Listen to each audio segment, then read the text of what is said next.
ये संख्या पर पीछे से जोड़ा बना दीजिए। तो 2 और 4 का एक जोड़ा, 1 और 0 का एक जोड़ा। कितने जोड़े बन गए? 2। कोई संख्या बिना जोड़े की बची नहीं। अब आप एक लाइन खींच दिए ऐसे और इसको काटती हुई एक रेखा ऐसे खींच दीजिए, ये लकीर छू न जाए। अब पहली संख्या उठाइए, कितनी है? 10। इसमें से देखिए 10 कहां पर है? 9 से ज्यादा है लेकिन 16 से कम है, तो 3 त्रिका 9। तो 3 यहां लिखेंगे, 3 यहां लिखेंगे और 3 यहां लिखेंगे। 3 जगह लिखेंगे। बोलो कितनी जगह लिखेंगे? 3 जगह। अब इस 3 को गुणा करेंगे तो कितना आएगा? 9 आएगा। एक लकीर खींच देंगे, एक लकीर खींच देंगे। अब इस 10 में से 9 घटाएंगे, कितना आएगा? 1 आएगा। अब इस 3 और इस 3 को हम क्या करेंगे? जोड़ देंगे। 3 और 3 6। एक अंक लिखने भर की जगह छोड़ के इसको जोड़ देंगे। ठीक।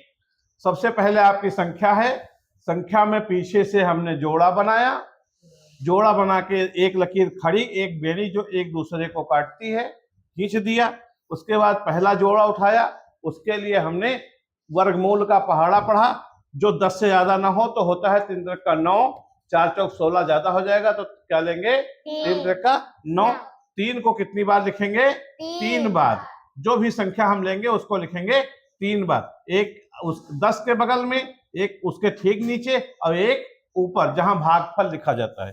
3 और 3 को हम जोड़ देंगे और जो 6 जोड़ आएगा, एक अंक का स्थान छोड़ते हुए हम 6 लिख देंगे। ठीक। अब 10 में से 9 घटाएंगे तो कितना आएगा? अब यहां से उतारेंगे, क्या उतारेंगे? पूरा जोड़ा उतारेंगे। ठीक, पूरा जोड़ा उतारेंगे। यहां से हम एक अंक छोड़ देंगे। अब 6 का हम वो वाला पहाड़ा नहीं, जो पहाड़ा भाग में पढ़ते हैं वो वाला पहाड़ा पढ़ेंगे। 6 का पहाड़ा पढ़िए, 12 से ज्यादा ना हो। छक्का 6, 6 दूनी कितना आया? 2 यहां लिखेंगे, 2 यहां लिखेंगे और 2 यहां लिखेंगे। अब गुणा कर देंगे। 2 दूनी इसके पीछे से लिख लेंगे। 2 छाक 12। 4 में से 4 गया कुछ नहीं, 2 में से 2 गया कुछ नहीं, 1 में से 1 गया कुछ नहीं। हमारा उत्तर कितना आ गया? 32। और यहाँ पर कितना आया था? 32। ये था गुणनखंड विधि से और ये हो गया भाग विधि से। गुणनखंड विधि से भी 1024 का वर्गमूल 32 आया और भाग विधि से कितना आया?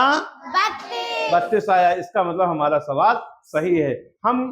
अब हम भाग विधि से वर्गमूल करना सीख गए हैं। अब मैं आपको अगला सवाल दूंगा, उसको आप लोग अपने मन से लगाएंगे। ओके।